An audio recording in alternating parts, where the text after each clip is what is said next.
Kepada sidang jemaat yang dikasihi Tuhan, sebelum kita masuk dalam ibadah PA pada sore hari ini, kembali saya ingin menyapa kita semua. Selamat sore buat kita semua. Shalom. Sejahtera Tuhan kiranya tetap dilimpahkan kepada kita semua. Mari saudara sekalian, kita akan menyiapkan diri, terutama hati kita, untuk kita bersama datang kepada Tuhan dan kita tundukkan kepala sejenak. Kita akan berdoa.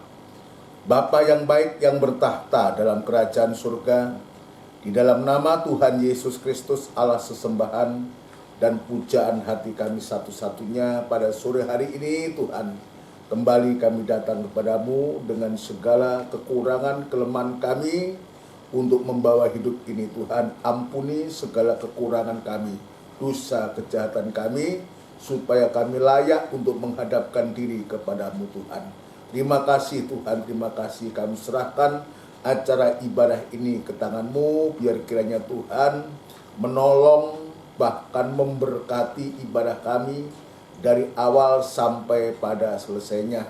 Pelayan-pelayan-Mu yang terkait dalam ibadah ini, Tuhan memberkati, Tuhan memakai semua alat-alat yang kami gunakan, Tuhan jamah dengan kuasa-Mu. Namun demikian kuasa kegelapan tidak tinggal diam untuk mengganggu setiap acara ibadah kami, dan itu sebabnya kami serahkan ke tangan-Mu dan kami panggil nama-Mu yang penuh kuasa untuk mengusirkan segala pekerjaan setan itu di dalam nama Tuhan Yesus Kristus, darah Kristus yang berkuasa. Terima kasih Tuhan, terima kasih. Sebentar kami akan memuji, membesarkan nama-Mu ya Tuhan, biar pengurapan surgawi nyata dalam kehidupan kami. Terima kasih Tuhan, kami sambut ibadah ini di dalam nama Tuhan Yesus Kristus. Haleluya. Amin. Puji Tuhan. Saudara sekalian, mari kita akan mempersiapkan diri kita untuk kita masuk dalam ibadah, dan kita akan melakukan satu pujian dari buku NR sebelum kita masuk dalam firman Allah. NR nomor 138, NR 138, menyenangkanmu, ya, menyenangkanmu.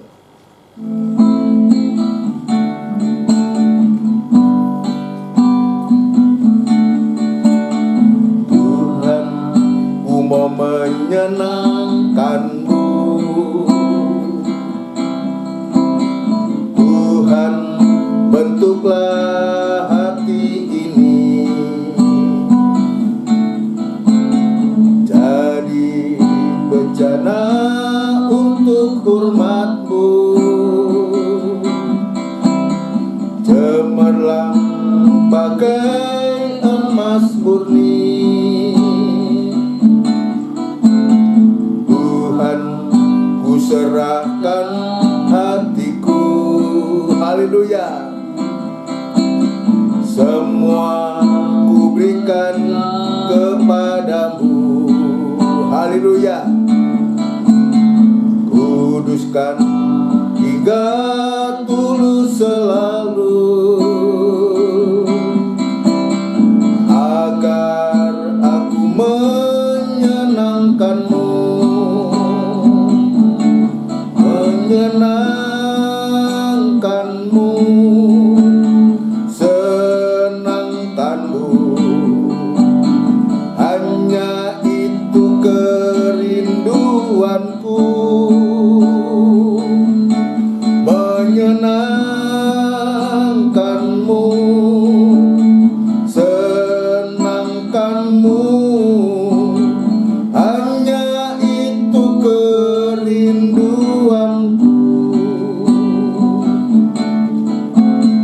Tuhan, ku mau menyenangkanmu, haleluya. Tuhan, bentuklah hati ini jadi bejana untuk hormat-Mu, cemerlang bagai emas murni.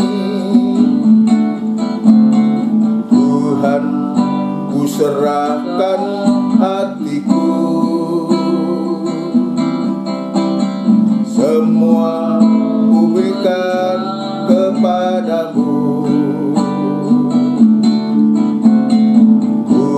ikhlaskan hingga tulus selalu, agar aku menyenangkanmu, menyenangkanmu, senangkanmu. Hanya itu kerinduanku, menyenangkanmu, senangkanmu. Hanya itu kerinduanku, menyenangkanmu, senangkanmu. Hanya itu kerinduanku, menyenangkanmu, senangkanmu. Hanya itu kerinduanku. Haleluya. Puji Tuhan, saudara sekalian. Biarlah pujian ini merupakan suatu kerinduan kita untuk kita bagaimana bisa menyenangkan hati Tuhan. Ya, untuk supaya kita bisa menyenangkan hati Tuhan, biar pertama kita mau diasuh oleh Tuhan. Terutama perbuatan kita diasuh oleh Tuhan. Dan kalau benar itu dan kita terima, saudaraku, maka kita bisa menyenangkan hati Tuhan. Dan itu biar menjadi setiap kehidupan kita merindukan bagaimana kita bisa menyenangkan hati Tuhan. Mari saudara sekalian, kita akan lanjutkan pujian kita untuk kita masuk dalam firman Tuhan. Dan kita akan melakukan pujian dari buku NR nomor 118. NR 118. Bimbinglah daku ya Tuhan.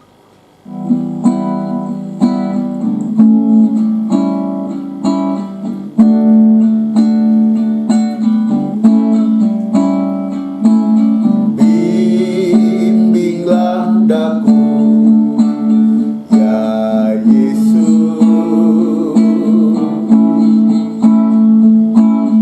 di sepanjang jalan hidupku.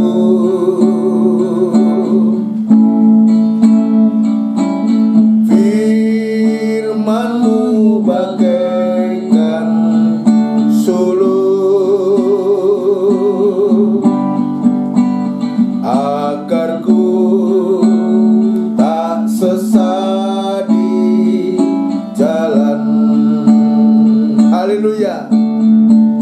Tanpa Yesus di sisiku, tanpa Yesus membimbingku, tanpa Yesus menopangku, ku kan jatuh. Tanpa Yesus di sisiku, tanpa Yesus membimbingku,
menopangku, bukan jatuh.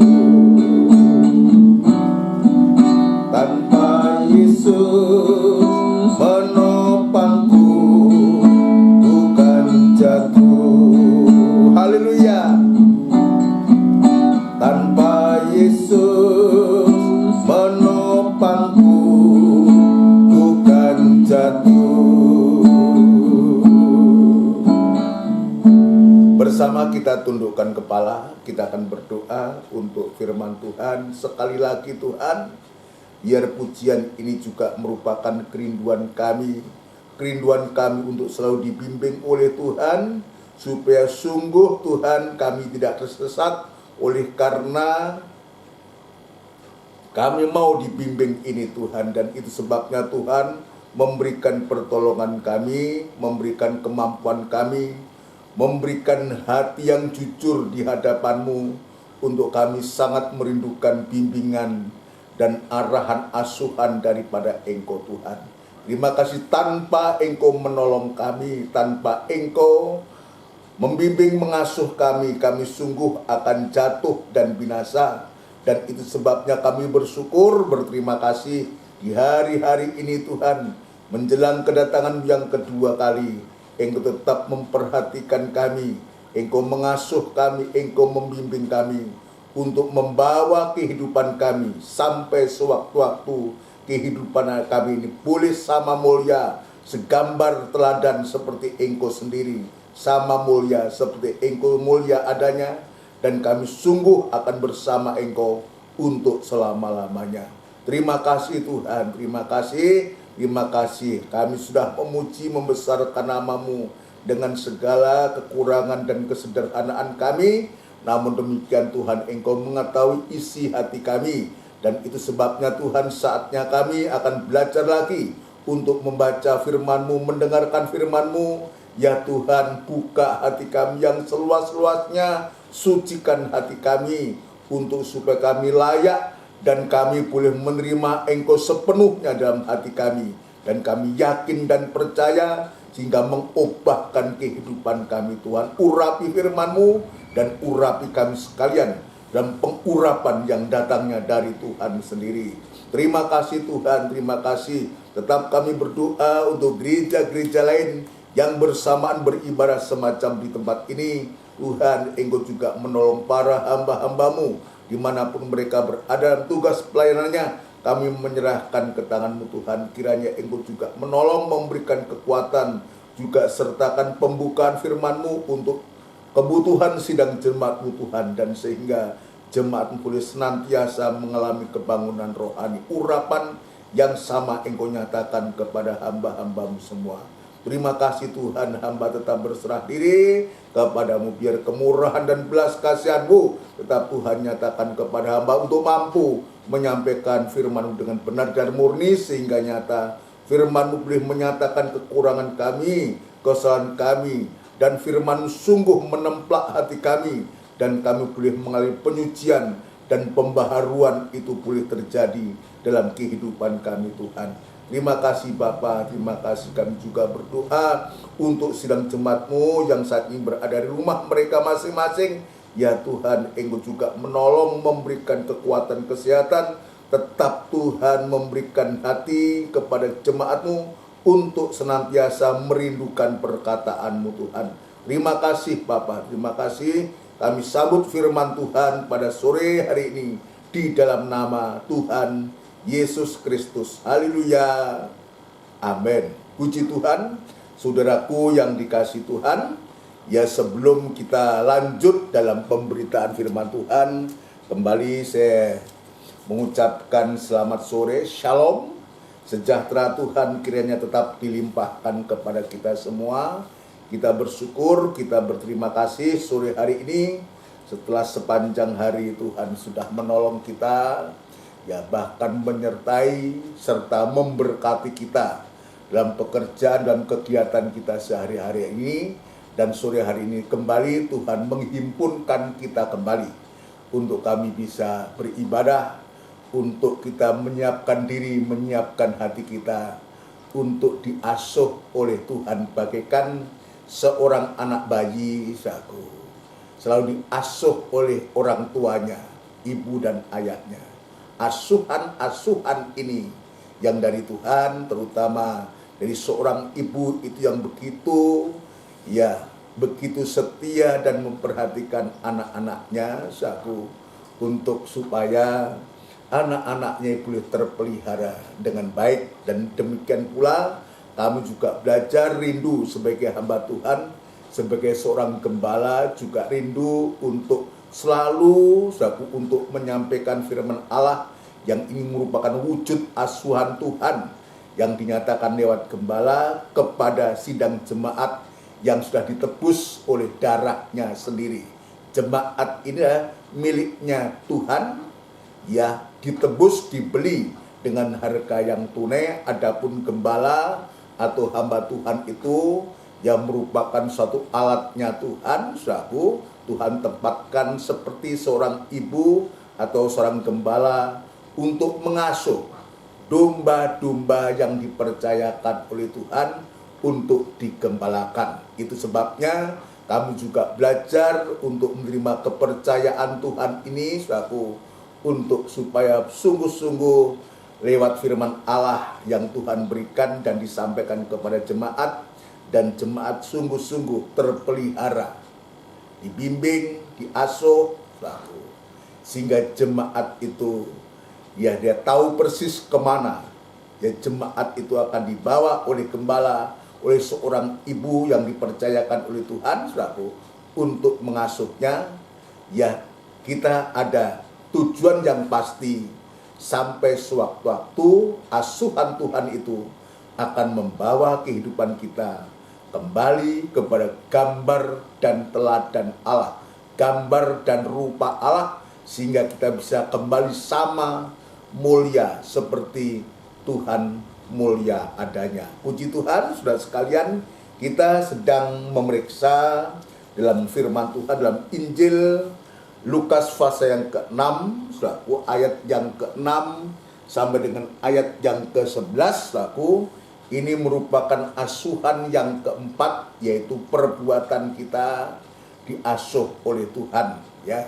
Diasuh oleh Tuhan, dan di sana kita ditunjukkan kepada suatu cerita tentang Yesus menyembuhkan orang pada hari Sabat. Ya, pada hari Sabat, ya, Yesus mengadakan suatu kegiatan ibadah, tetapi juga dalam ibadah ini Tuhan menemukan orang-orang yang ditemui, saudaraku, minimal ada 2 orang atau 2 kelompok orang. Yang pertama yang sudah kita periksa adalah bagaimana ahli-ahli Taurat dan orang-orang Farisi ini datang beribadah, datang dalam rumah Allah. Namun demikian dia hanya mengamat-amati, saudaraku, mengamat-amati Yesus. Kalau Yesus itu melakukan perbuatan baik di hari Sabat, saudaraku. Tetapi kita bisa melihat dan kita tahu lewat firman Tuhan yang sudah kita baca berulang-ulang, ya, sekalipun itu ya masih dalam hati daripada ahli-ahli Taurat dan orang Farisi, tetapi Tuhan itu mengetahui isi hati daripada ahli-ahli Taurat dan orang Farisi ini, sehingga Tuhan mengatakan ya di sana, ya, manakah yang diperbolehkan pada hari Sabat, berbuat baik atau berbuat jahat, menyelamatkan nyawa orang atau membinasakannya? Itu Tuhan tahu. Dan pada akhirnya, saudaraku, benar-benar Tuhan itu yang menjamah tangan kanan yang mati itu, saudaraku, ketika Tuhan mengatakan, ulurkanlah tanganmu. Orang itu berbuat demikian dan sembuhlah tangannya. Maka meluaplah amarah mereka, itu adalah amarah daripada ahli-ahli Taurat dan orang Farisi. Lalu mereka berunding apakah yang akan mereka lakukan terhadap Yesus. Dalam Injil Markus, mereka bersekongkol dengan orang Herodian. Orang Herodian, hari Minggu yang lalu saya menunjukkan orang Herodian ini adalah anggota suatu partai politik di Yahudi saat ini. Jadi dia merangkul bersekongkol dengan orang partai, orang politik, saudaraku. Dan tujuannya jelas dalam Injil Markus untuk bersekongkol membunuh Yesus. Dia sebutkan dalam Markus pasal yang ketiga ayat yang ke-6, saudaraku.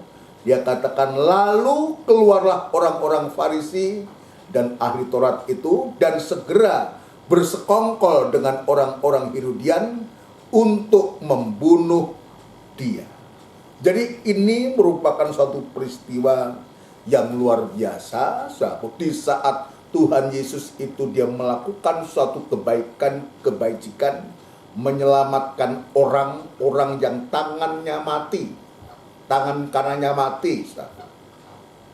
Tapi justru dari pihak ahli Taurat, orang Farisi, juga orang Herodian ini bersekongkol, bersekutu bukan untuk sesuatu yang baik, suatu, tapi bersekutu atau bersekongkol untuk membunuh. Jadi bukan saja dia mengamat-ngamati, suatu. Lalu juga disebutkan dia bukan hanya mengamat-ngamati, tapi juga dengan sikap, ya, dengan perbuatan kebajikan Tuhan itu membuat hati mereka iri, dongkol, saudaraku, jengkel, saudaraku. Ya, ini yang terjadi sampai betul-betul, saudaraku, dalam persekongkolan itu sampai pada akhirnya bersekongkol untuk membunuh. Membunuh itu membenci, ya, mengamat-amati, dongkol hatinya, sampai sengaja bersekongkol untuk membunuh Yesus. Prakteknya untuk sekarang ini, saya sudah memberikan contoh bahwa dua kelompok ini adalah gambar kehidupan anak-anak Tuhan. Sebab, ya, saya ulang-ulang mengatakan Tuhan temukan di dalam bait Allah. Jadi bukan orang luar yang menghalang-halangi perbuatan kebajikan, perbuatan Tuhan itu bukan orang luar. Orang-orang yang sudah berada di dalam bait Allah. Bahkan orang-orang yang punya kedudukan, punya pengaruh. Ya, ahli Taurat dan orang-orang Farisi ini. Orang yang punya pengaruh, bahkan bersekongkol dengan orang partai politik. Ya, ini akibatnya, saudaraku.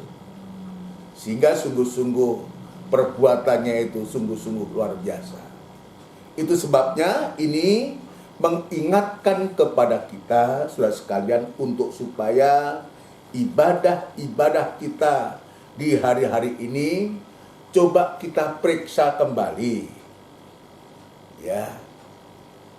Kita awasi sendiri ibadah kita, apa benar tujuan ibadah kita itu ke gereja, datang ke gereja, datang beribadah, datang melayani itu. Coba kita periksa.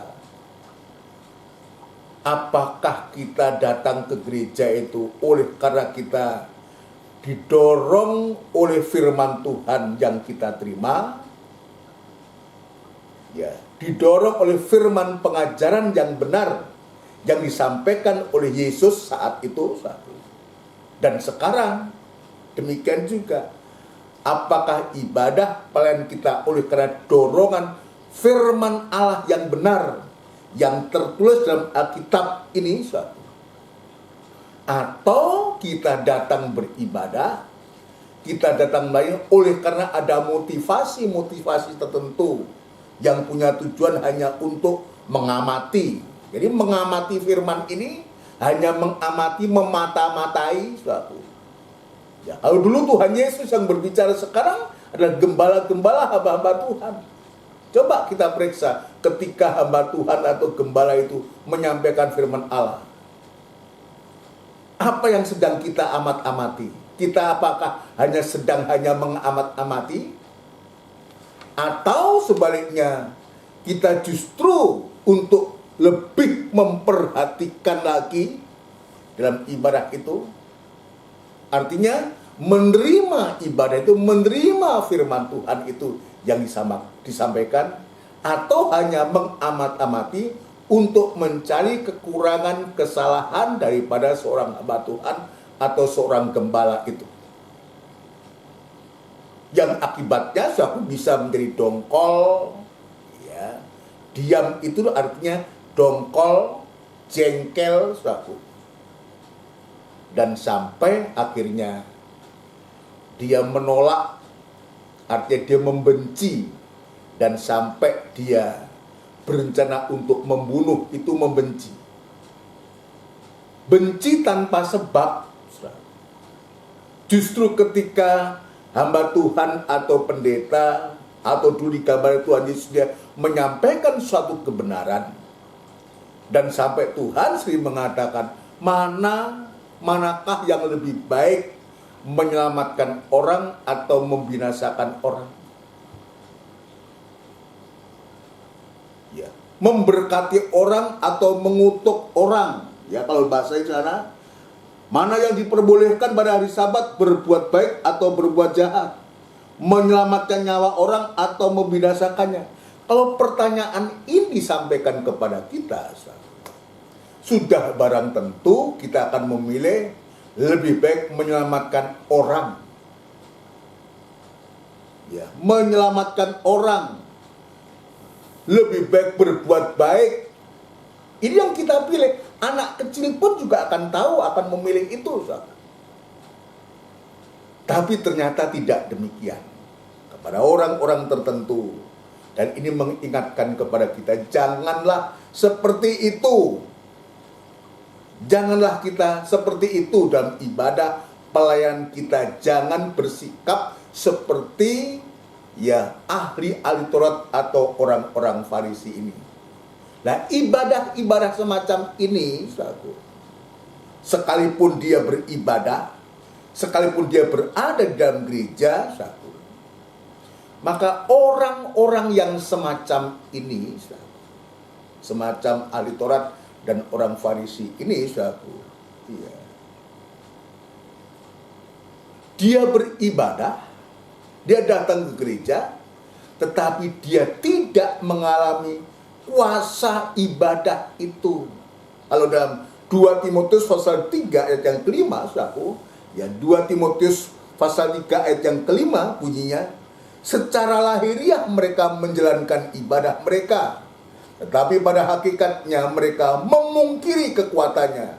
Memungkiri itu artinya ya menolak inti daripada ibadah itu. Artinya dia beribadah tetapi tidak merasakan, tidak mengalami kuasa dari ibadah ini. Lalu untuk apa? Kalau kita menolak inti dari ibadah, menolak kuasa dari ibadah itu, untuk apa kita datang beribadah? Untuk apa kita sampai kita menyerahkan diri untuk bisa melayani? Maka tidak akan ada artinya apa-apa.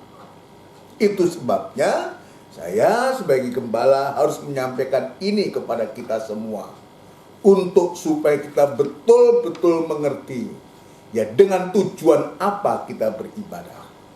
Dan saya harus menyampaikan, bila ibadah ini terjadi oleh karena kita didorong,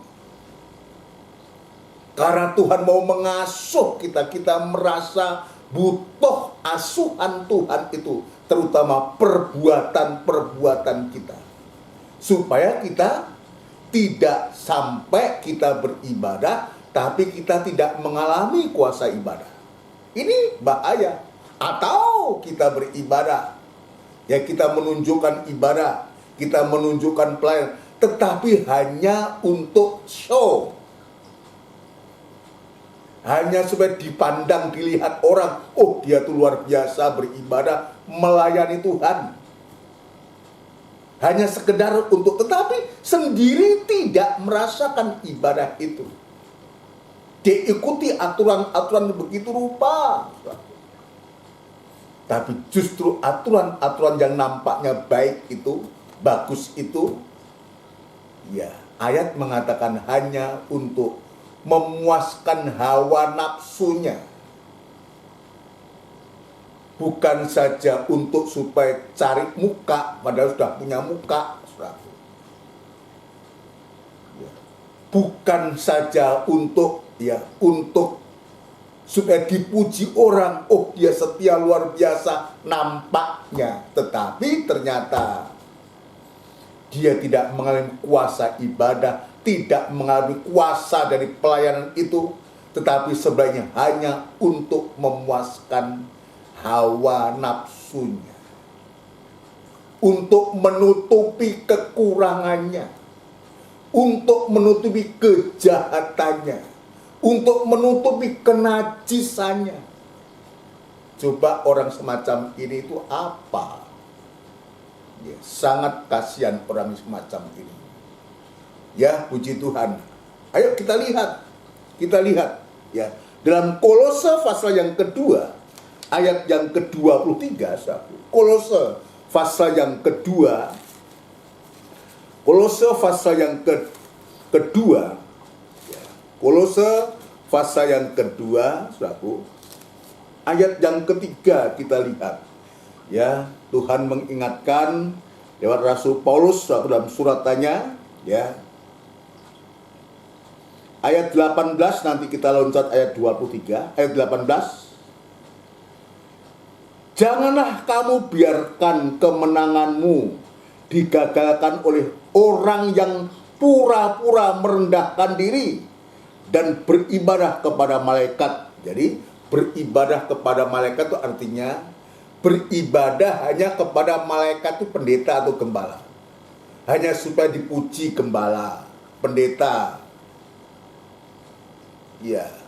Ini yang terjadi. Ya.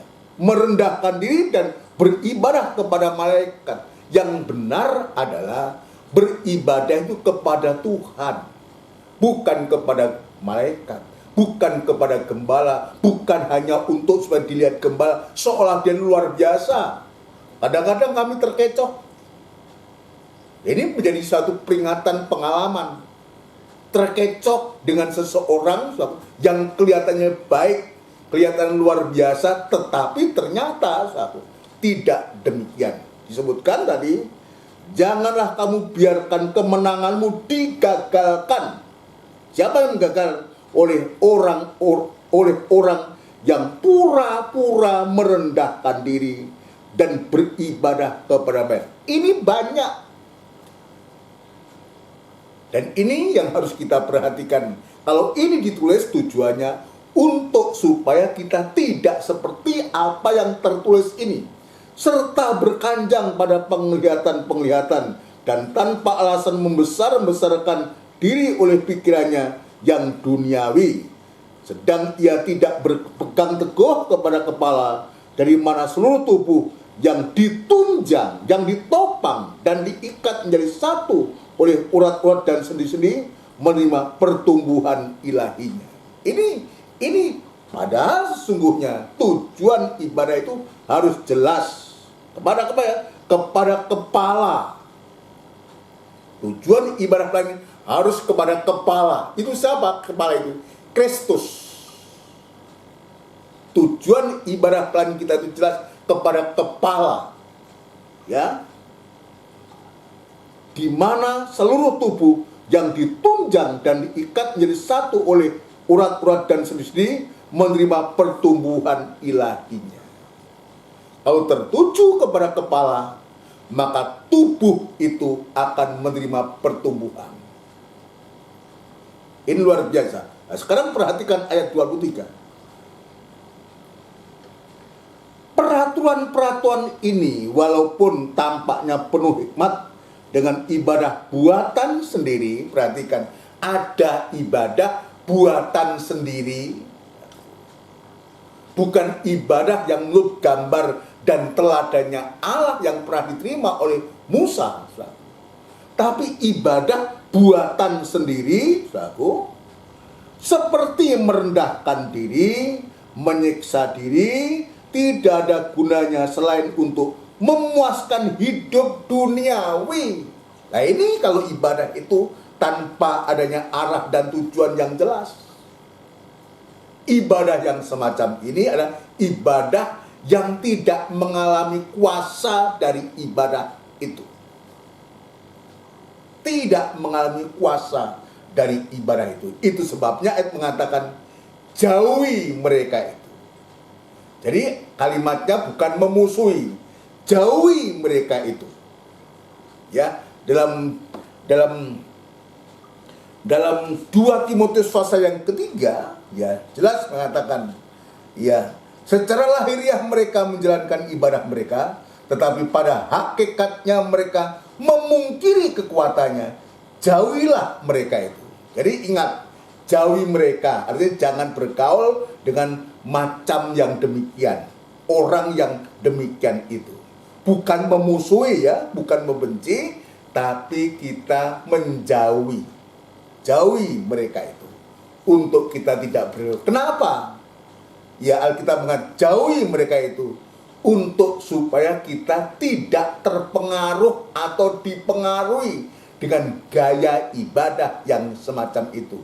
Sebab pergaulan yang baik itu, saudaraku, ya. Jadi pergaulan yang jahat itu merusak ya perbuatan yang baik.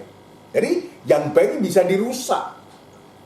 Kalau kita selalu bergaul, ya kita dekat, kita dipengaruhi, dan itu sebabnya ya perbuatan baik bisa dipengaruhi sehingga kita bisa menjadi jahat seperti mereka itu. Jauhi mereka itu. Sekali lagi, bukan membenci, ya bukan memusuhi, tapi jauhi mereka itu. Maksudnya untuk supaya kita tidak dipengaruhi. Untuk supaya kita tidak digagalkan oleh orang yang pura-pura merendahkan diri dan beribadah kepada malaikat. Ini tujuannya. Ya, ini tujuannya. Itu sebabnya biar ini sungguh-sungguh menjadi suatu perhatian buat kita. Ini perbuatan daripada anak-anak Tuhan, sidang jemaat yang digambarkan ya orang-orang Farisi dan ahli Taurat dengan segala perbuatannya. Ini harus dijauhi. Tidak dimusuhi, tidak dibenci. Jangan bergaul dengan orang yang demikian sekalipun dia beribadah. Sekalipun dia mengatakan, ya jemaat Tuhan, kalau perbuatannya demikian, Alkitab jelas mengatakan, jauhi mereka itu. Ini kelompok yang pertama, yaitu ahli Taurat dan orang-orang Farisi. Sekarang kita lihat kelompok yang pertama, yaitu bagaimana tangan seorang yang mati, tangan kanan seorang yang mati, yang Tuhan temukan di dalam bait Allah ketika Tuhan Yesus mengajar di hari Sabat itu. Siapa mereka ini, saudara sekalian? Mereka ini juga anak-anak Tuhan. Jadi dalam gereja itu ada dua kelompok ini yang harus kita waspadai. Tangan kanan yang mati, juga ahli Taurat dan orang-orang Farisi dalam perbuatannya. Jadi saya mengatakan bahwa tangan kanan seorang yang tangan kanannya mati ini juga gambar dari anak-anak Tuhan. Jadi bukan orang di luar sana. Ini orang-orang yang sudah selamat, orang-orang sudah ada dalam gereja, bahkan mungkin dia juga melayani, tetapi perbuatannya seperti itu. Coba bayangkan kalau tangan kanan itu mati. Kalau tangan itu bicara tentang perbuatan, atau tadi dikatakan perbuatan anak Tuhan atau hamba Tuhan sekalipun yang mati, maka berarti kehidupan itu tidak bisa beraktivitas. Gunanya tangan ini, tangan kanan itu, tangan yang kuat. Nanti kita akan mendapatkan penjelasan ini. Tangan yang kuat dan mati, artinya dia tidak berfungsi, dia tidak berguna. Untuk apa? Untuk apa? Ya, disebutkan tangan yang mati atau tangan yang kering. Kering atau mati, tangan kanannya. Jadi kalau kita bisa mengambil satu kesimpulan, di dalam bait Allah itu ada dua kelompok, yaitu kelompok ahli Taurat dan orang-orang Farisi, ya, yang perbuatan mereka juga harus diasuh. Ada kelompok yang semacam ini. Ini orang semacam ini harus juga mendapatkan asuhan. Juga ada kehidupan-kehidupan yang tangan kanannya mati, kering rohani, perbuatannya kering. Ada iman tapi tidak ada perbuatan. Iman tanpa perbuatan mati. Banyak mendengarkan firman Allah, tapi firman Allah itu hanya merupakan satu teori saja, tidak sampai pada praktek, saudaraku. Sehingga dia tidak bisa berbuat apa-apa juga. Ini juga perlu diasuh oleh Tuhan, dibimbing oleh Tuhan. Ya, harus diasuh. Coba kalau saya memberikan contoh, aku ada contoh mungkin ya. Jika ada orang yang mau memberi sesuatu kepada kita, orang memberi sesuatu kepada kita, berkat apapun bentuknya, satu. Kalau tangan kita sehat, satu, maka pemberian itu akan bisa kita terima dengan tangan terbuka. Dua tangan kita akan terima. Matur suwun, terima kasih. Ya. Dengan tangan berdua ini. Tetapi sebaliknya, kalau tangan kanan mati, apalagi tangan kanan yang mati kita masukkan di kantong, lalu kita menerima pemberian dengan tangan kiri. Coba, kira-kira bagaimana? Bagaimana perasaan orang yang memberi sesuatu itu? Kita terima dengan tangan kiri, sementara tangan kanan kita sembunyikan, kita masukkan di kantong. Bukan saja orang itu mengatakan tidak sopan, saudara. Dia bisa tersinggung. Dan orang itu mengatakan sombong sekali kau. Bukan hanya tersinggung. Kalau kita menerima pemberian itu dengan tangan kiri, saudara. Kenapa demikian? Karena tangan kanan itu mati. Dan itu sebabnya yang demikian itu kehidupan anak Tuhan yang semata itu juga perlu diasuh oleh Tuhan, bukan disingkirkan, bukan dibenci. Memang ada ayat mengatakan ya jauhi mereka, artinya ya menjauhi itu kalau dia belum bertobat, kita bergaul dengan orang itu kita bisa terpengaruh.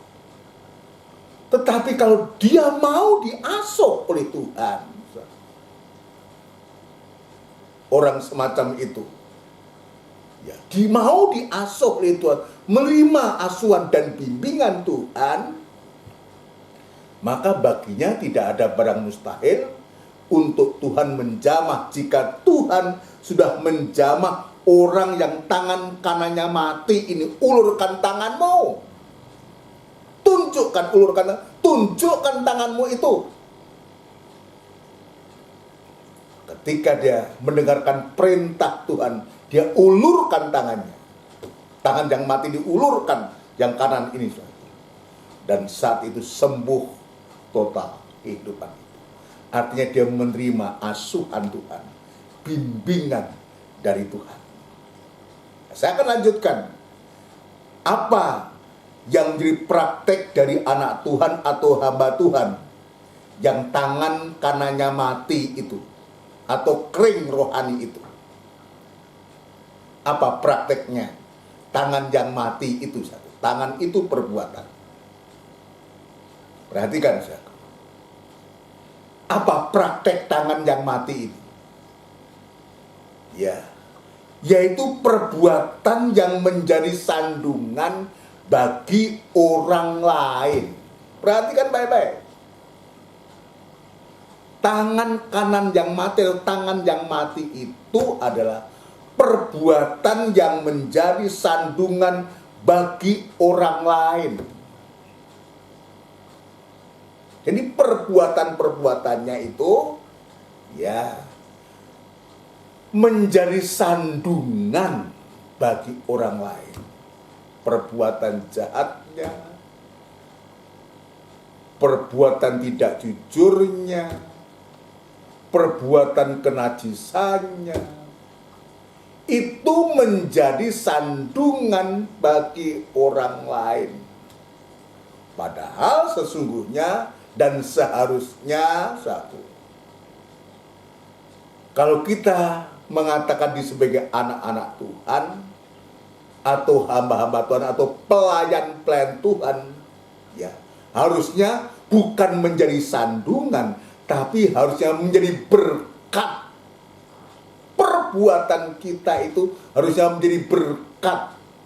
Makanya Tuhan katakan, manakah lebih baik menolong orang berbuat baik atau berbuat jahat? Harusnya perbuatan kita perbuatan baik yang bisa menjadi berkat bagi orang. Tapi yang terjadi ternyata sekalipun orang itu beribadah kepada Tuhan, sekalipun dia itu melayani Tuhan, bahkan sekalipun dia itu memimpin dalam ibadah, tapi ternyata juga ada dan bahkan banyak bukan menjadi berkat, justru menjadi buah bibir, menjadi omongan orang, menjadi sandungan bagi orang lain. Biar ini menjadi koreksi. Dan kalau kita mendengar ini, ayo kita koreksi. Jangan kita dongkol, jangan kita marah. Jadi kita membuka hati kita. Tuhan sedang mengasuh kita, menunjukkan kekurangan kita, untuk supaya kita tidak mempunyai tangan yang mati, tapi kita menjadi orang-orang beribadah dan melayani Tuhan dengan benar, bukan menjadi sandungan bagi orang lain.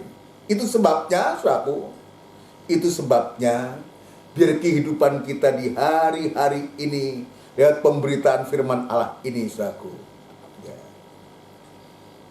kita lebih banyak membuka hati kita. Membuka hati kita.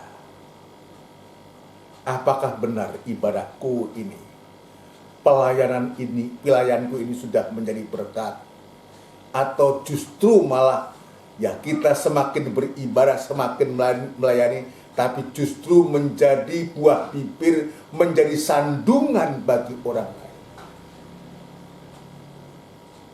Menjadi sandungan bagi orang lain. Ini yang terjadi. Ya. Dalam suratan Roma, saku, Rasul Paulus mengatakan, jangan menjadi sandungan. Hidup itu jangan menjadi sandungan bagi orang lain.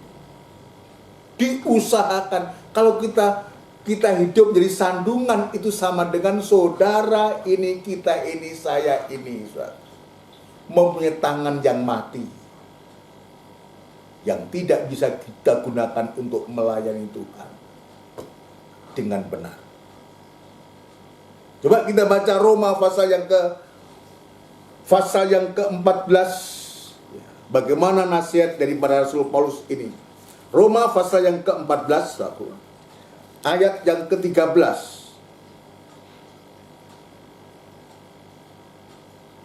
Berikutnya, jangan memberi batu sandungan. Karena itu janganlah kita saling menghakimi lagi. Tetapi lebih baik kamu menganut pandangan ini. Perhatikan, apa itu pandangannya? Jangan kita membuat saudara kita jatuh atau tersandung. Jatuh dan tersandung oleh karena apa? Oleh karena melihat perbuatan-perbuatan kita yang tidak benar. Ini banyak orang yang menjadi lemah. Karena apa? Melihat orang ibadah kok kayak gitu. Melihat hamba Tuhan kok kayak gitu. Melihat pelayan-pelayan Tuhan kok kayak gitu. Sampai ada orang melayani kok kayak gitu perbuatan kelakuannya. Ini sempat saya mendengarkan begitu, kok bejat begitu perbuatannya. Akhirnya bukan menjadi berkat, bukan melakukan perbuatan baik, tapi perbuatan jahat yang ujungnya menjadi sandungan. Saudara sekalian, apalagi lebih hebat lagi, katanya dalam pengajaran mempelai, firmannya begitu kencang, keras, tegas. Benar, firman itu begitu kencang, tegas, dan benar. Tapi kalau pihak orang lain mengeraskan hati, tidak mau menerima asuhan Tuhan, sekeras apapun juga tetap saja akan mental. Tetapi sebaliknya, kalau hati kita siap untuk menerima asuhan Tuhan, gak usah keras lah, selembut apapun juga firman Tuhan yang kita dengar itu akan tetap menyentuh hati kita. Apalagi kalau keras, menemplak, menyatakan kekurangan kita. Ini yang terjadi. Paulus juga mengatakan dan juga mengatakan 2 Korintus pasal yang ke-6, saudara, dia katakan tidak memberi sebab orang tersandung. Jangan kita menjadi sandungan, jangan menjadi sebab kita ini tersandung, apalagi menjadi sandungan. Karena apa? Itu akan menghambat pelayanan, menghambat ibadah dan pelayanan.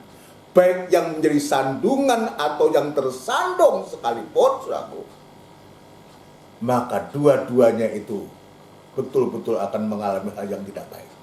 2 Korintus pasal yang ke-6. 2 Korintus pasal yang ke-6. Yang Roma tadi, jangan kita menjadi sandungan. Dan kita jangan jatuh dan menjadi sandungan. Sekarang 2 Korintus pasal yang ke-6, saudaraku, ada nasihat yang begitu indah dari Rasul Paulus ini, dalam 2 Korintus pasal 6 ayat yang ketiga. Atau ayat yang pertama lebih baik, saudara. Paulus dalam pelayanannya. Ini kesaksian yang begitu luar biasa. Dan kita bisa mengambil hikmahnya, saudaraku, dari ayat-ayat ini. Sebagai teman-teman sekerja, kami menasihatkan kamu, supaya kamu jangan membuat menjadi sia-sia kasih karunia Allah yang telah kamu terima. Perhatikan, Paulus sebagai teman sekerja, sebagai teman-teman sekerja. Jadi antara hamba-hamba Tuhan, pelayan-pelayan Tuhan itu disebutkan teman-teman sekerja. Kami menasihatkan kamu supaya kamu jangan membuat menjadi sia-sia kasih karunia Allah yang telah kamu terima. Ini nasihat yang indah. Nasihat untuk supaya kita menghargai kasih karunia yang Tuhan berikan kepada kita dan sudah kita terima. Menghargai atau tidak menyia-nyiakan kasih karunia Allah itu yang sudah kita terima. Ayat 2, sebab Allah berfirman, pada waktu aku berkenan, aku akan mendengarkan engkau. Dan pada hari aku menyelamatkan, aku akan menolong engkau. Sesungguhnya, waktu ini, sekarang ini adalah waktu perkenanan itu. Jadi ini adalah kesempatan untuk kita bisa beribadah, untuk kita bisa melayani dengan benar, dengan baik, tidak menjadi sandungan. Inilah waktu perkenanan Tuhan untuk mau memakai kehidupan kita. Ya, tetapi sebaliknya yang terjadi adalah tangan yang mati, tangan yang kering, perbuatan-perbuatan yang sudah menjadi sandungan bagi orang lain. Selanjutnya, dalam hal apapun kami tidak memberi sebab orang tersandung. Ini yang benar. Saya mau belajar untuk ini. Berusaha keras untuk supaya kita tidak menjadikan orang tersandung kepada kita oleh karena perbuatan kita. Ini luar biasa. Dalam hal apapun kami tidak memberi sebab orang tersandung, supaya pelayanan kami jangan sampai dicela. Kalau kita menjadi sandungan, menjadi sebab orang tersandung kepada kita, maka akibatnya pelayanan itu akan dicela. Tapi Paulus menasihatkan, ya supaya pelayanan kami jangan sampai dicela. Kalau kita tidak menjadi sandungan, atau kita tidak tersandung karena itu, maka pelayanan itu tidak akan dicela. Tapi sebaliknya, kalau perbuatan kita, anak-anak Tuhan, pelayan-pelayan Tuhan itu, ya sudah menjadi sandungan bagi orang lain, jangan salahkan kalau kemudian orang akan mencela kita. Katanya dalam pengajaran mempelai, katanya pelayanan, tapi kayak gitu perbuatannya. Jangan salahkan orang kalau orang mencela semacam ini. Ini Paulus mengatakan. Tapi Paulus menasihatkan, ya tidak menjadi sebab, tidak memberi sebab, ya orang tersandung supaya pelayanan kami jangan sampai dicela. Ini yang harus kita jaga sebagai anak-anak Tuhan. Jangan sebaliknya membiarkan tangan kanan itu mati.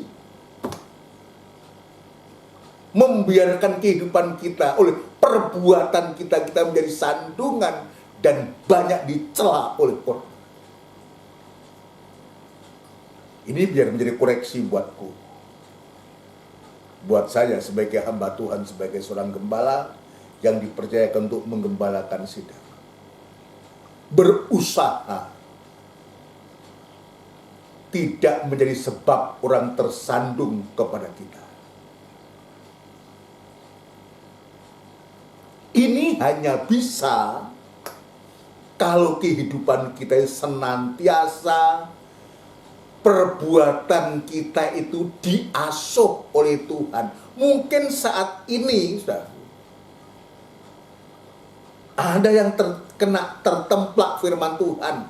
Karena kita sudah banyak mengalami menjadi sandungan bagi orang. Ayo saat ini kita berubah. Ketika Tuhan mengatakan ulurkan tanganmu, ulurkanlah dengan hati percaya, yakin. Saudaraku, mungkin kita sudah banyak menjadi sandungan-sandungan bagi orang lain. Tapi saat ini saat perkenanan Tuhan untuk mengasuh, untuk menolong kita. Sehingga ibadah dan plan kita tidak dicela oleh orang. Tidak dicela oleh orang. Ini penting buat kita, saudaraku. Di hari-hari ini, saya juga belajar, saudaraku.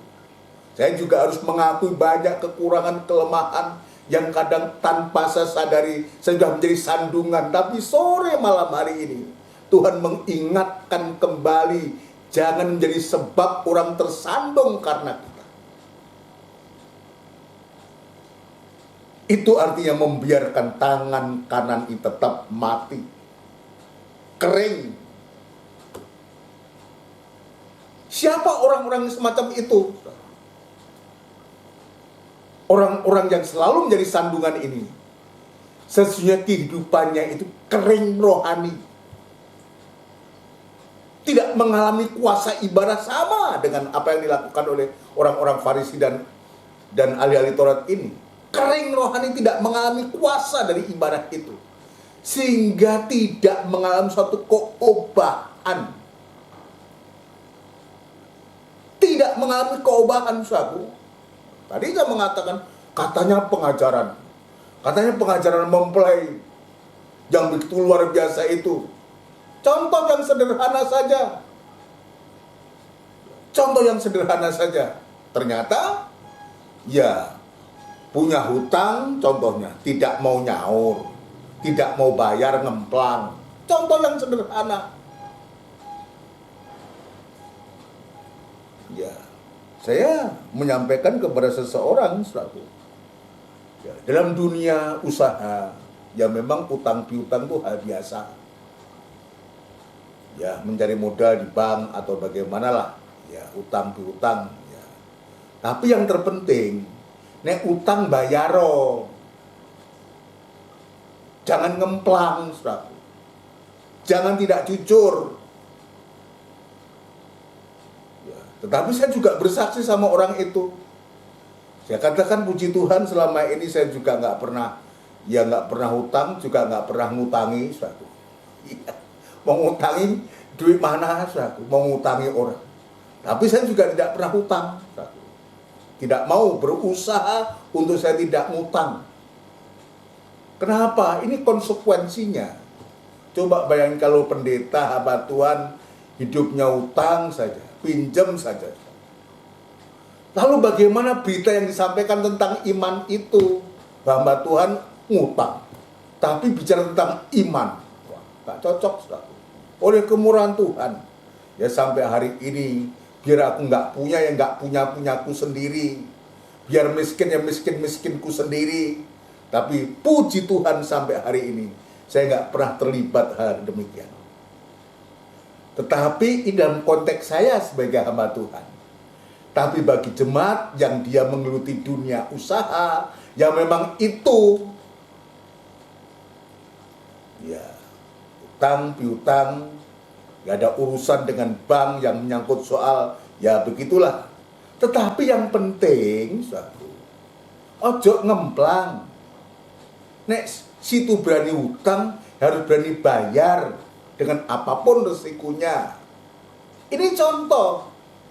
Tapi sebaliknya kalau sampai ngemplang, sampai nggak mau bayar, ini tidak akan menjadi kesaksian.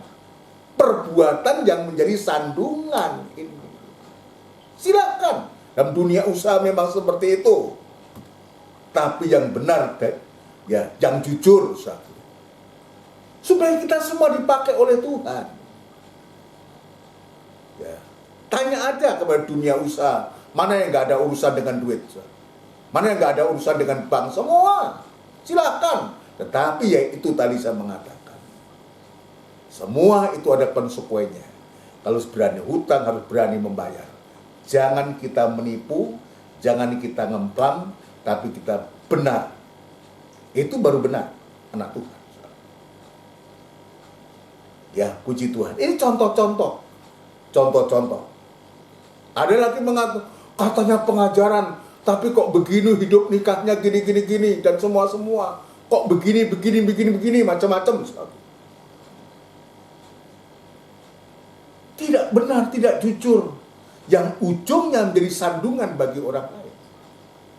Ini yang berbahaya, saudara. Kehidupan yang semacam ini, kalau tidak diasuh oleh Tuhan, maka sewaktu-waktu kehidupan itu akan tersesat dan terhilang. Biar ini koreksi keras buat kita. Ya. Kenapa seringkali kita tersandung dan menjadi sandungan? Jadi tersandung dan menjadi sandungan. Ada orang tersandung, tapi juga ada yang membuat sandungan itu. Apa yang membuat itu? Ayat mengatakan karena ketidaktaatan kita terhadap firman Allah. Ketidaktaatan kita atas asuhan Tuhan.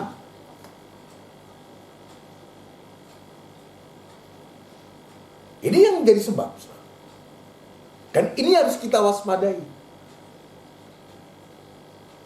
Ya. Ketidaktaatan itu menyebabkan perbuatan kita tidak sesuai dengan firman Tuhan. Tadi contoh-contoh tadi saya sudah menyampaikan tadi. Ketika perbuatan itu tidak sesuai dengan firman Allah, maka dengan kata lain, maka akan menjadi sandungan. Kenapa? Dimulai karena kita tidak taat terhadap firman Allah. Ketidaktaatan kita, karena kita menolak asuhan Tuhan, bimbingan Tuhan, itu yang menjadi sebab kehidupan itu pada akhirnya menjadi sandungan bagi orang lain. Menjadi sandungan bagi orang lain. Dalam 1 Petrus pasal 2, 1 Petrus pasal yang kedua, ada nasihat yang begitu baik ya untuk kita, saudara. Ya. Ini tentang Yesus Kristus batu penjuru. Tapi ada ayat 8 mengatakan, mereka tersandung padanya karena mereka tidak taat kepada firman Allah. Tersandung dan menjadi sandungan itu sama, saudara. Ini disebabkan oleh karena tidak taat kepada firman Allah. Dan untuk itu mereka juga telah disediakan menjadi sandungan dan tersandung. Karena tidak ada ketaatan itu terhadap firman Allah. Baik yang menjadi sandungan, juga yang tersandung,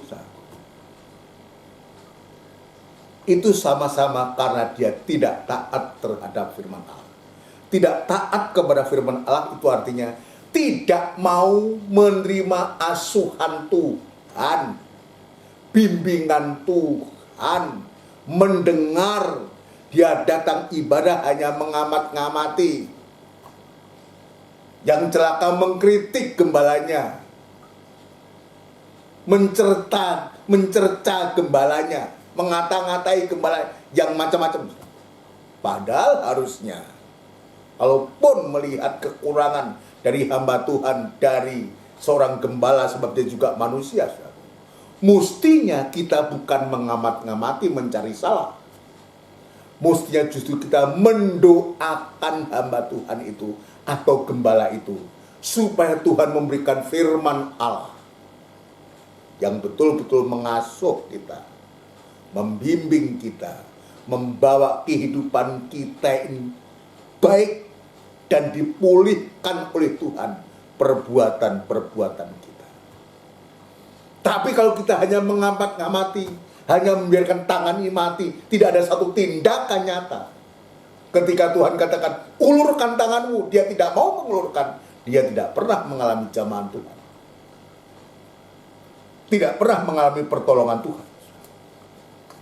Nah, itu sebabnya bagi kita sebagai anak-anak Tuhan, sebagai pelayan-pelayan Tuhan, di hari-hari ketika firman Allah dibentangkan kepada kita, biar semakin kita lewat bimbingan dan asuhan Tuhan ini, kita semakin dimantapkan oleh Tuhan.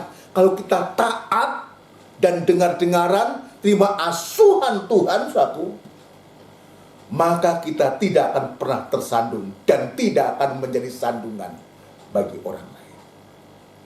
Amin, saudaraku.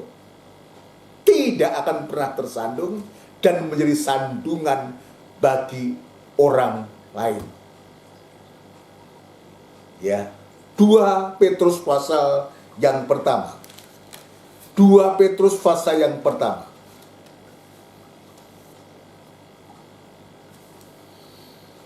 Ya, ini kita baca semua, saudaraku. Ya, ayat yang ketiga sampai dengan ayat yang ke-10. Ya.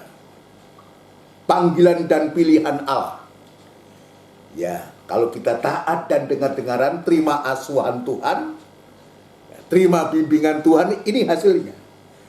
Karena kuasa ilahinya telah menganugerahkan kepada kita segala sesuatu yang berguna untuk hidup yang saleh oleh pengenalan kita akan Dia, yang telah memanggil kita oleh kuasanya yang mulia dan ajaib Dengan jalan itu ia telah menganugerahkan kepada kita janji-janji yang berharga dan yang sangat besar, supaya olehnya kamu boleh mengambil bagian dalam wujud atau kodrat ilahi dan luput dari hawa nafsu duniawi yang membinasakan dunia. Perhatikan, justru karena itu, ini nasihatnya buat kita, saudaraku, kamu harus dengan sungguh-sungguh berusaha untuk menambahkan kepada imanmu kebajikan. Ini kehidupan-kehidupan yang menerima asuhan dan bimbingan Tuhan. Ada nasihat,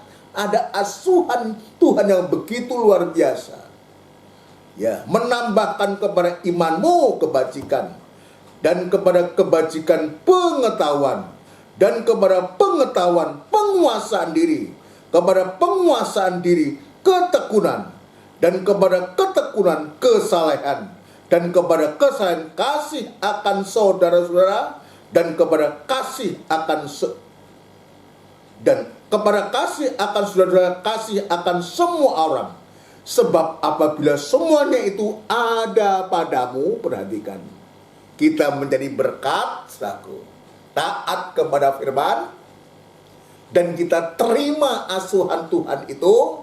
Sebab apabila semuanya itu ada padamu dengan berlimpah-limpah, kamu akan dibuatnya menjadi giat.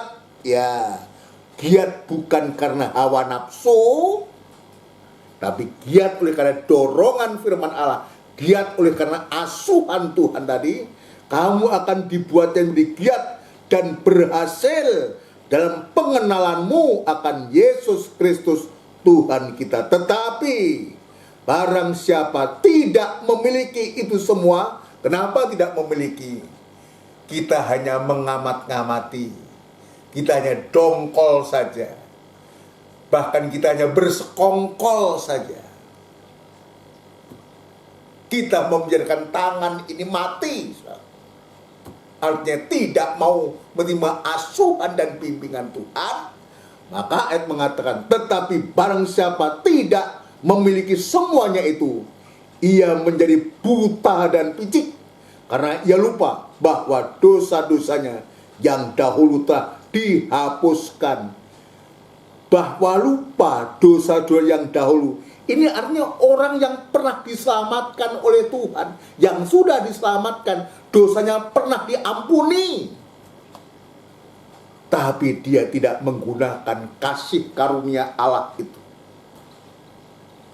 tidak menggunakan kesempatan Allah itu, di mana Tuhan memberikan karunia dan kita semua sudah kita terima.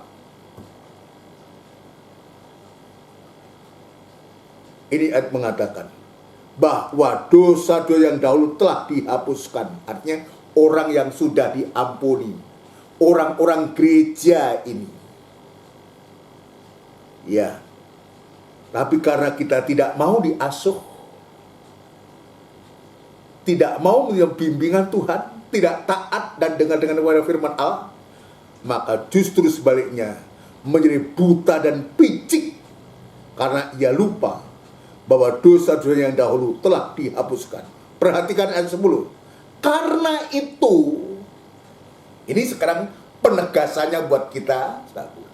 Karena itu, saudara-saudaraku, berusahalah sungguh-sungguh supaya panggilan dan pilihanmu makin teguh, sebab jikalau kamu melakukannya, kamu tidak akan pernah tersandung dan tidak akan pernah menjadi sandungan, karena kita melakukan.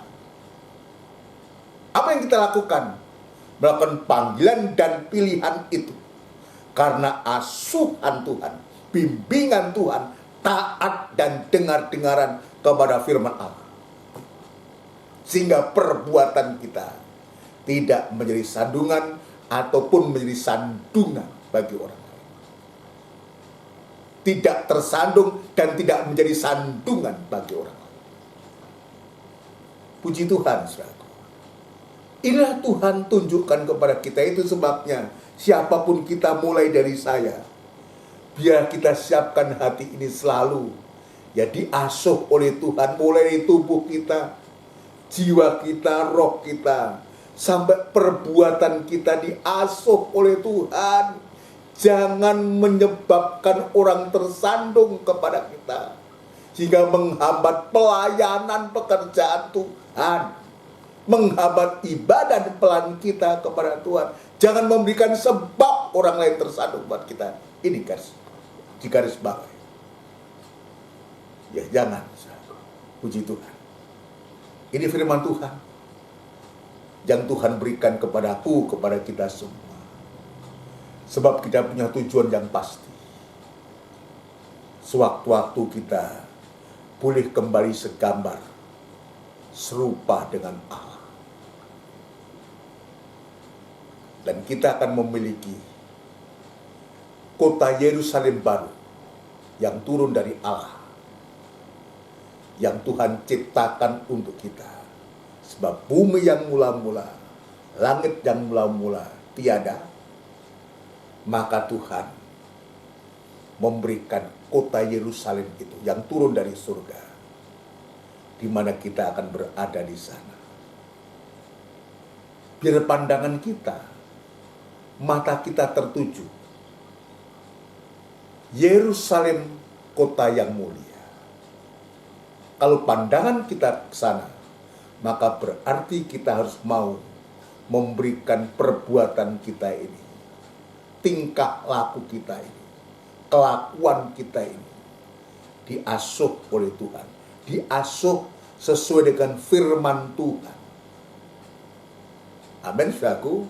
Puji Tuhan. Mari kita arahkan pandangan kita ke kota yang luar biasa, kota Yerusalem yang baru. Oh, Yerusalem. Kita akan lakukan pujian dari buku Pesalu, buku Pesalu nomor 138. Di hadapan kita ada tubuh dan darah Kristus, ada perjamuan suci, saudaraku.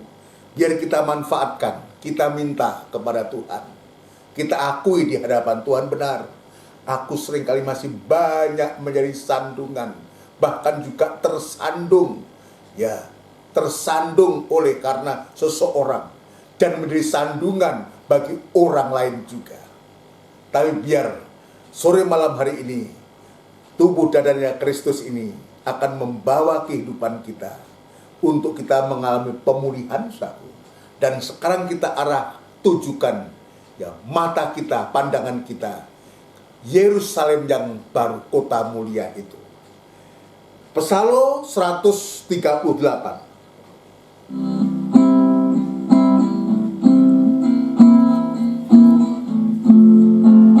Haleluya.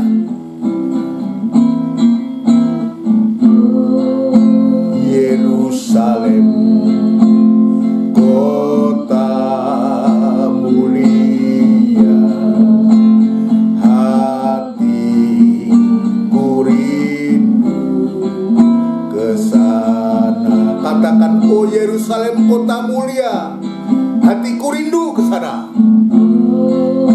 Yerusalem, kota mulia, hatiku rindu ke sana. Haleluya, tak lama lagi, lama lagi Tuhanku datanglah, bawa saya masuk sana.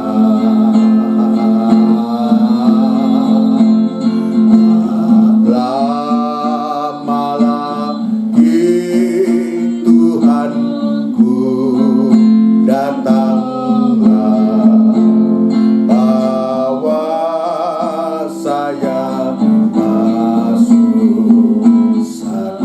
Oh Yerusalem, kota mulia. Oh Yerusalem, kota mulia, hatiku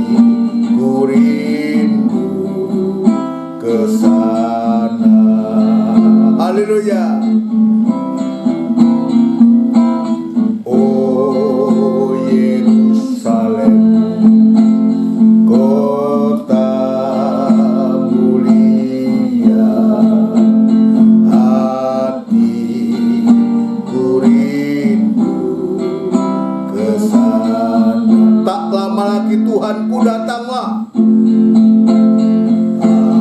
Lama lagi Tuhanku datanglah. Bawa saya masuk sana. Haleluya. Masuk sana. Tak lama lagi Tuhanku datanglah. Malagi Tuhanku datanglah. Bawa saya masuk saya. Katakan, bawa saya masuk sana. Ini kerinduan kita. Saya masuk sana. Haleluya. Kita tundukkan kepala.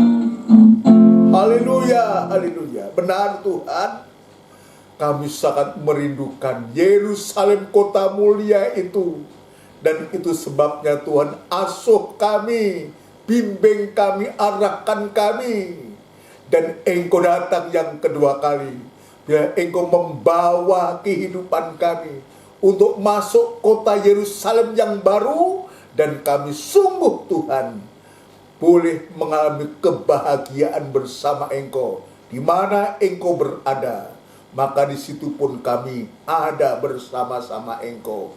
Terima kasih Tuhan, terima kasih untuk firman Tuhan pada sore malam hari ini. Dan ternyata Engkau Tuhan sudah luar biasa mengoreksi, menyatakan kekurangan-kekurangan kami. Benar Tuhan, seringkali kami banyak tersandung dan juga menjadi sandungan bagi orang lain Tuhan. Itu sebabnya Tuhan, biarlah Engkau menolong kami Tuhan. Engkau menolong kami, ampuni kami jika kami sudah tersandung, sudah menjadi sandungan bagi orang lain. Oleh karena perbuatan-perbuatan kami yang tidak benar itu Tuhan. Melemahkan orang lain, membuat orang lain itu menjadi lemah juga Tuhan. Ampuni kami Tuhan, ampuni, sucikan hati kami. Tuhan, terima kasih untuk tubuh dan darah-Mu yang Engkau sediakan kepada kami. Biarlah Tuhan, kami akan manfaatkan tubuh, darah, dan darah-Mu ini untuk sungguh-sungguh Tuhan kami boleh mengalami jamah dan pertolongan daripada Engkau Tuhan. Terima kasih Tuhan.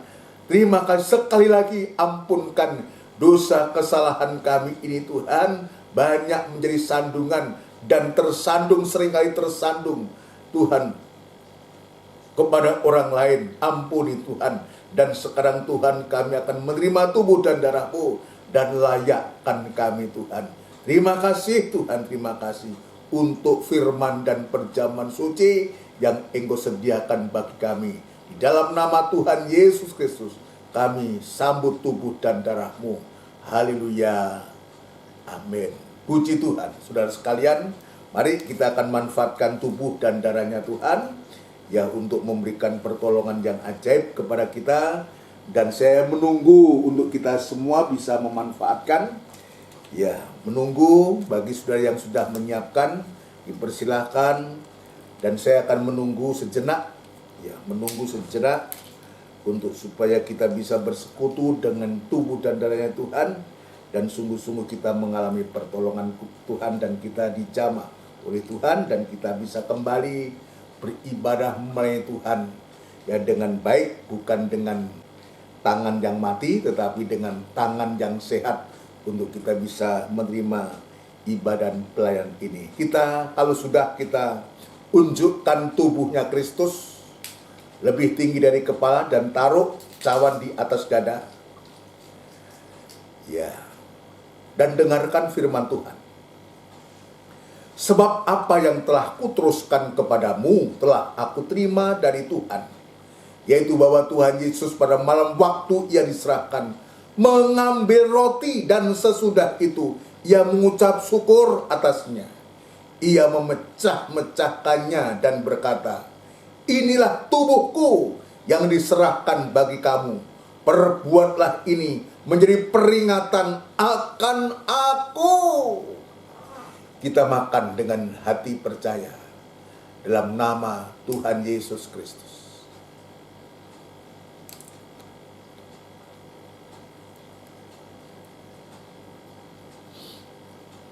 Haleluya. Terima kasih Tuhan. Terima kasih. Unjukkan darahnya Kristus lebih tinggi dari kepala. Taruh tangan kiri di atas dada. Dengarkan firman Tuhan. Demikian juga ia mengambil cawan sesudah makan, lalu berkata, cawan ini adalah perjanjian baru yang dimeteraikan oleh darahku. Perbuatlah ini setiap kali kamu meminumnya, menjadi peringatan akan aku. Kita minum bersama dengan hati percaya dalam nama Tuhan Yesus Kristus.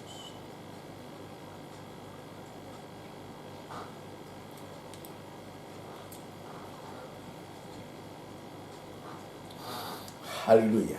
Unjukkan kedua tangan kita, berikan penyembahan kepada Tuhan. Haleluya.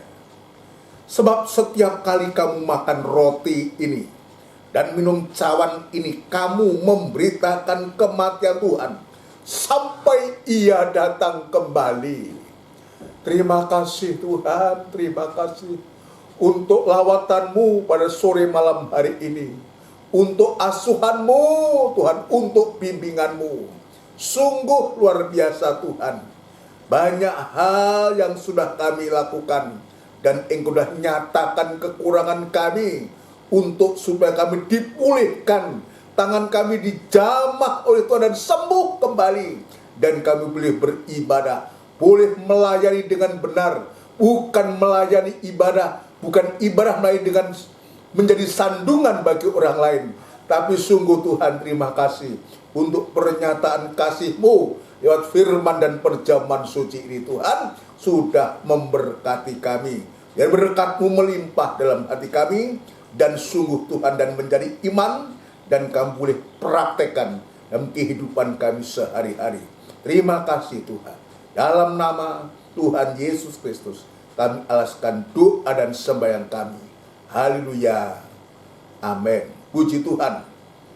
Saudara yang dikasihi Tuhan, demikianlah rangkaian ibadah PA pada sore malam hari ini. Tuhan sudah memberkati kita. Mohon untuk diperhatikan jadwal ibadah kita. Besok ada ibadah doa dan penyembahan, tetap ada suatu jam 5:30 sore tepat. Dan kita nanti kembali pada hari Minggu Raya tanggal 19 Desember ini, aku dimulai jam 5:30 sore tepat ya. Kita doakan jadwal-jadwal ibadah pada Desember ini, khususnya kita berdoa untuk ibadah Natal kita suatu tanggal 26 Desember suatu ya. Jamnya jam 5:30 sore tepat. Kita doakan supaya Tuhan memberikan firman Allah. Ya, ada undangan-undangan, ya, baik Natal di keluarga ataupun di perusahaan yang saya sudah terima. Kita doakan biar Tuhan memberikan firman Allah untuk saya, untuk disampaikan kepada ibadah Natal keluarga di Trirojo, suatu ibadah keluarga besar Budiono, ya, tanggal 18 ini, tanggal 18 ini kita doakan supaya Tuhan memberikan firman Allah. Juga sekaligus tanggal 23 ya, saya diundang untuk menyampaikan firman Allah di salah satu perusahaan ya, kenalan baik saudaraku, untuk saya bisa melayani di sana. Kita doakan juga tanggal 26 Natal kita bersama. Kita bawa dalam doa supaya Tuhan memberikan firman Allah untuk kita, di samping ibadah-ibadah rutin kita ya, jadwal rutin kita ibadah penggembalaan kita juga tetap bawa kepada Tuhan. Kita nyatakan kerinduan kita kepada Tuhan. Puji Tuhan. Nanti kita akan berdoa untuk sidang jemaat semua ya, mulai dari yang kecil sampai yang paling sepuh. Juga saudara kita yang dalam masalah dan persoalan, biar Tuhan juga membuka jalan. Yang dalam pemulihan Bapak Budiono, ya Tuhan tolong juga Ibu Ani Warau juga dalam persiapan operasi. Kita doakan semua Mas Hendrik Waro, ya harapan kita sudah pulih bisa beraktivitas lagi, Om Edwin, biar Tuhan juga tetap menolong dan kita semua. Ya puji Tuhan, kita akan tundukkan kepala dan kita akan mengakhiri ibadah kita dengan doa berkat. Tidak putus-putusnya kami mengucapkan syukur dan terima kasih kepadamu Tuhan. Engkau begitu baik dan Engkau luar biasa sudah memberkati kami lewat ibadah ini. Tuhan, terima kasih buat pernyataan kasih-Mu terhadap kami semua. Terima kasih Tuhan, terima kasih. Kami berdoa untuk jadwal ibadah-ibadah yang Tuhan percayakan kepada kami. Ibadah rutin kami dalam penggembalaan Tuhan. Tetap memberikan firman Allah, memberikan kerinduan untuk sidang jemaat-Mu, untuk merindukan firman-Mu Tuhan.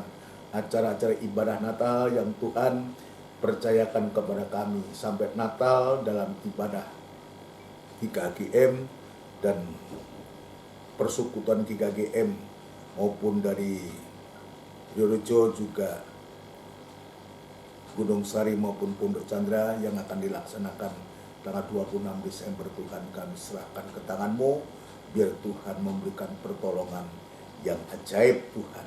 Terima kasih Tuhan, terima kasih Tuhan, terima kasih. Sidang jemaat-Mu semua, dari anak-anak, remaja, kaum muda, dewasa, sampai pun yang paling sepuh, biar Tuhan tetap lawat, Tuhan memberkati, tetap mengasuh, Tuhan memberkati nikah, rumah tangga, usaha, pekerjaan mereka, terutama ibadah dan pelayanan mereka semua. Sidang dalam masalah persoalan apapun yang sedang dihadapi, kami serahkan ke tangan-Mu, biar Tuhan membuka jalan, dan Tuhan ampunkan segala dosa salah dari sidang jemaat-Mu semua. Tuhan, terima kasih Bapa di surga, terima kasih nama-nama yang sudah kami sebutkan satu persatu, biar Tuhan juga ulurkan tangan kasih-Mu. Bagi-Mu tidak ada barang mustahil. Segala pekerjaan setan, untuk sakit penyakit apapun juga yang mengganggu sidang jemaat-Mu, ya Tuhan, kami bawa kepadamu dan kami serahkan dan kami panggil nama-Mu yang penuh kuasa, yaitu dalam nama Tuhan Yesus. Segala pekerjaan setan bentuk apapun juga disingkirkan dan sakit disembuhkan oleh Tuhan. Terima kasih Tuhan. Kami yakin dan percaya bahwa kuasa-Mu tiada pernah berubah, dulu, sekarang, dan untuk selama-lamanya. Terima kasih Bapa di surga.